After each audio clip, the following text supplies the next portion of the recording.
کو سیکولر نظر آتا تھا دیکھنے والوں کو، دیکھنے میں وہ انگریز سے نظر آتے تھے، لیکن اصل میں وہ اسلام کی تلوار تھے۔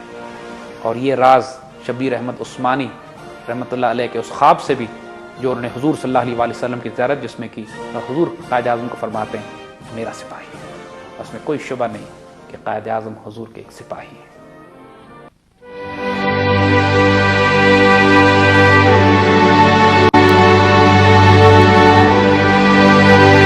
عام طور پر ہمیں یہ بتایا جاتا ہے کہ قائد اعظم صرف ہندوستان کے مسلمانوں کے لیڈر ہیں اور ہندوستان کے مسلمانوں کے ہی ایشوز پر آپ نے کام کیا اور ہم کو ایک پاکستان بنا کے دیا۔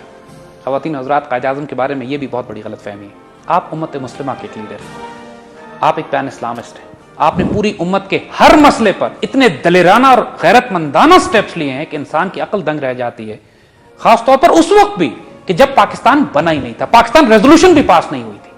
یعنی 1938 میں جب مسلم لیگ کا اجلاس ہو رہا ہے، اس وقت تو ہندوستان کے مسلمانوں کی اپنی تقدیر کا نہیں پتا کہ مسلمانوں کے ساتھ کیا ہونے والا ہے۔ اس وقت فلسطین کا مسئلہ بھی کھڑا ہوا تھا اور نظر آ رہا تھا مسلمانوں کو کہ بیلفور ڈکلیریشن کے بعد انگریز یہودیوں کے ساتھ سازش کر کے ایک مسلمانوں کے قلب میں ایک اسرائیل کی ناجائز ریاست قائم کرنا چاہتا ہے۔ اور انگریزوں کو اس وقت جب انگریز سامراج قائم ہے، دنیا یہ کہہ رہی ہے کہ انگریز کے ساتھ محتاط رویہ اختیار کرو، کمپرومائز کر لو۔ اس موقع پر قائد اعظم کے ذرا الفاظ ملاحظہ کیجئے۔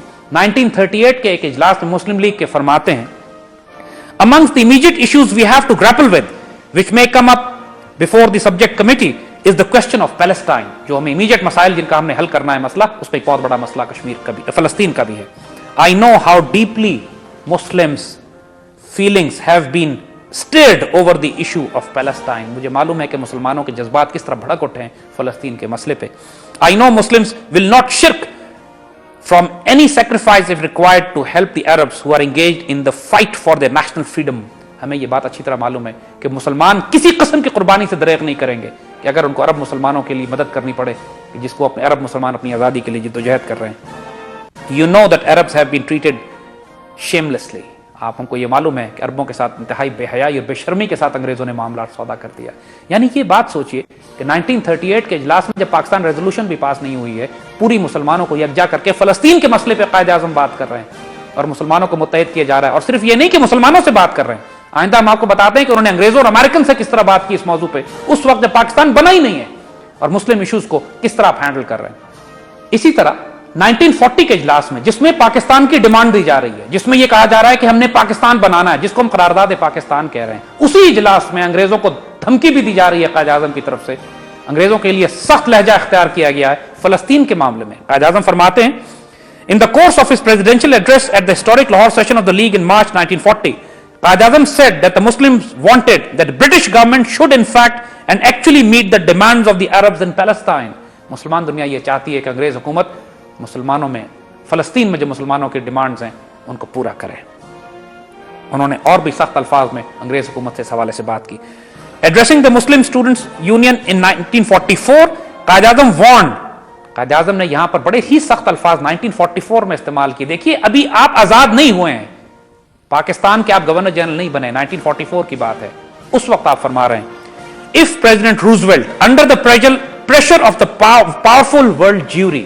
امیجن کیجئے یہاں قائد اعظم براہ راست یہودیوں سے چیلنج لے رہے ہیں، دھمکی دے رہے ہیں کہ اگر پریزیڈنٹ روزویلٹ امریکہ کا جو صدر ہے اس نے دنیا کی طاقتور یہودی زائنسٹ آرگنائزیشنز کے کہنے پر فلسطین میں فساد کھڑا کیا تو پھر کیا ہوگا، ذرا سنیے غور سے۔ If President Roosevelt under the pressure of the powerful world jury commits the blunder of forcing the British government to do injustice to the Arabs in Palestine, this would set the whole Muslim world ablaze from one end to another۔ He hoped that US will revise its attitude towards Palestine۔ انہوں نے کہا اگر یہ حماقت کر بیٹھا Roosevelt انگریزوں کے کہنے پر اور پاورفل یہودی آرگنائزیشن سے کہنے پر تو پوری مسلمان دنیا میں آگ لگ جائے گی، ایک کونے سے دوسرے کونے تک ہم اٹھ کھڑے ہوں گے، اور ہمیں امید ہے کہ امریکن ذرا ہوش سے کام لیں گے اور فلسطین کے مسئلے پہ وہ حماقت نہیں کریں گے۔ امیجن کیجئے یہ قائد اعظم فرما رہے ہیں فلسطین کے مسئلے پر۔ آج تک ہماری تاریخ میں نہیں بتایا گیا کہ فلسطین اس وقت پوری دنیا میں مسلمانوں کی آواز صرف قائد اعظم تھے۔ پاکستان نہیں بنا ہے ابھی، and he is a pan Islamist in every corner of the world۔ جہاں کوئی مسلم ایشو ہے قائد اعظم اس پہ بات کر رہے ہیں اور بڑے اگریسولی بات کر رہے ہیں، کوئی اس طرح نہیں جس طرح ہمارے فورن منسٹر آج کرتے ہیں، شرمندگی اور اجازت مانگ کے دشمن سے کہ ہم کیا بات کریں تمہارے حق میں تمہارے خلاف. قائد اعظم اس وقت جب کچھ نہیں ہے مسلمانوں کے ہاتھ میں, he has emerged as one of the greatest leaders of the 20th century. ماشاءاللہ وہی بات, ٹیپو سلطان کے بعد مسلمانوں نے اتنا عظیم لیڈر نہیں دیکھا. آئیں آگے دکھاتے ہیں قائد اعظم نے کس کس موقع پہ کہاں کہاں امت مسلمہ کے لیے سٹینڈ لیا. اسی طرح 1945 میں برٹش پرائم منسٹر ایٹلی کو ایک خط لکھا آپ نے, قائد اعظم نے, اور اس میں لکھتے ہیں President Truman's reported Palestine immigration proposal is unwarranted, encroaching upon another country, monstrous and highly unjust. دیکھیے الفاظ دیکھیے, قائد اعظم اتنے شدید الفاظ استعمال کر رہے ہیں کہ جو امریکیوں نے فیصلہ کیا ہے کہ مسلمان ملکوں میں یہودیوں کو آباد کیا جائے فلسطین میں لے جا کے, یہ مانسٹرس, ایک خوفناک انتہائی ظالمانہ قسم کا ایک قدم ہے. Any departure from the white paper and Britain's pledge will not only be a sacrilege and a breach of faith with Muslims, India, but an acid test for the British honor. It is my duty to inform you that any surrender to appease jury at the sacrilege of the Arabs would be deeply resented and vehemently resisted by the Muslim world and Muslim India, and its consequences will be most disastrous. یعنی اگر یہودیوں کو خوش کرنے کے لیے تم نے کوئی کام کیا تو دھمکی قائد اعظم انگریزوں کو اس وقت یہ دے رہے ہیں کہ پورے مسلم انڈیا میں جو ریزلٹس ہوں گے they'll be most disastrous. تم رو گے ان ریزلٹس کو جو مسلمان انڈیا اٹھ کھڑے ہوں گے, ہندوستان کے مسلمان فلسطین کی حمایت میں اور یہودیوں کے خلاف. دیکھیے Quaid Azam was taking a head-on collision with the Jews even at that time. یہودیوں کے خلاف اتنا سخت سٹینڈ آج بھی امت مسلمہ کے سربراہ نہیں لے پاتے جتنا 1945 میں قائد اعظم نے لیا ہوا تھا. یہ کوئی سیکولر آدمی کرے گا یہ, یا ایک پین اسلامک ریولوشنری لیڈر یہ بات کرے گا؟ آئیے اور سناتے ہیں آپ کو.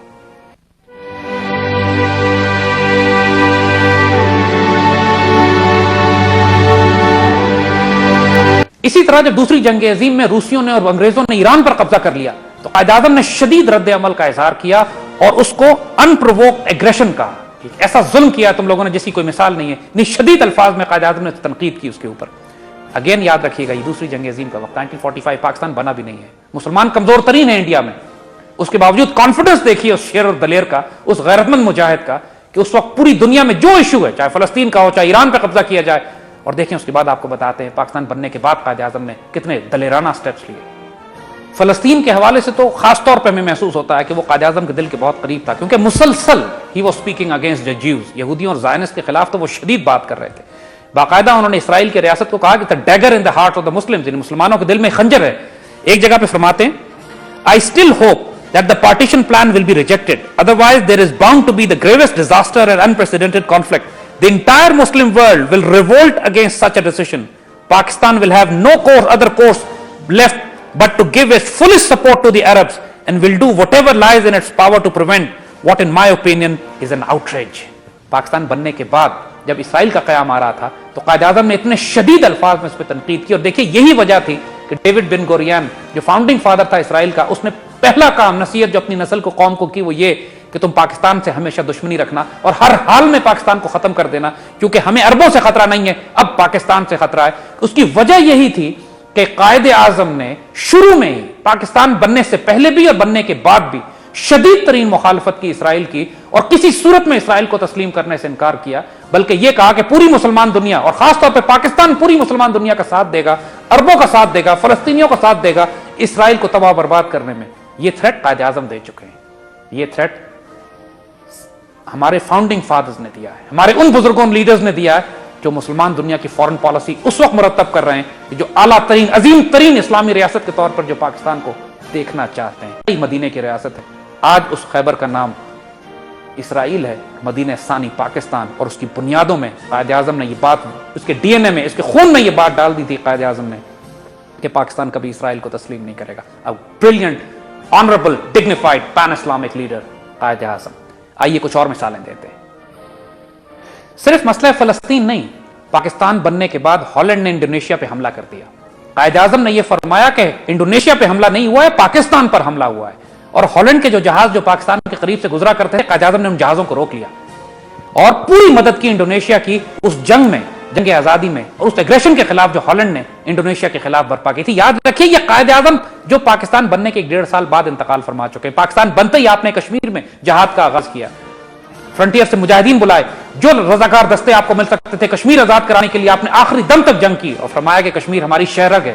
جب لوگ اس وقت پاکستان کا حال یہ تھا کہ تنخواہیں دینے کے پیسے نہیں تھے,